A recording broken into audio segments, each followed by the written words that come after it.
আসসালামু আলাইকুম রহমতুল্লাহি ওয়া বারাকাতুহু। প্রিয় বন্ধুরা, আশা করি আপনারা সকলে ভালো আছেন। আলহামদুলিল্লাহ, আমিও ভালো আছি। এক ভাই আমার ফেসবুকে কমেন্ট করেছেন, চরমনে ইসলামের নাম দিয়ে গণতন্ত্রের অধীনে নির্বাচন করতেছে। মানব রচিত যে আইন, সেই আইনকে গণতন্ত্র বলা হয়।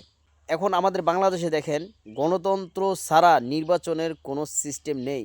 মানুষ চাইলেই খেলাফত প্রতিষ্ঠা করতে পারবে না, কারণ খেলাফত প্রতিষ্ঠা করতে হলে আপনার আগে ক্ষমতায় আসতে হবে, তারপর আপনি খেলাফত প্রতিষ্ঠা করতে পারবেন। প্রতিষ্ঠা করার দুইটা সিস্টেম আছে, একটা হলো জিহাদ করা, আরেকটা হচ্ছে দাওয়াতি কাজ করা। জিহাদ করতে হলে আপনার আমির লাগবে, আপনাদের যুদ্ধের প্রস্তুতি থাকতে হবে, আপনার সেই শক্তি থাকতে হবে। এখন বাংলাদেশের এই তিনটার কোনোটাই নাই। তো সেই ক্ষেত্রে আরেকটা পদ্ধতি হচ্ছে দাওয়াতের মাধ্যমে খেলাফত প্রতিষ্ঠা করতে পারবে। এখন খেলাফত প্রতিষ্ঠা করতে হলে কেউ যদি নির্বাচিতই না হয়, তাহলে সেই খেলাফত কীভাবে প্রতিষ্ঠা করবে?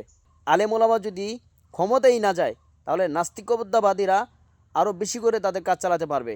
এই জন্য নাস্তিকতাবাদীদের নাস্তিকতা বন্ধ করার জন্য আলেম ওলামারা সাময়িক সময়ের জন্য গণতন্ত্রকে হারাম জেনেও নির্বাচন করতে পারবে। এটা শরীয়ত সম্মত।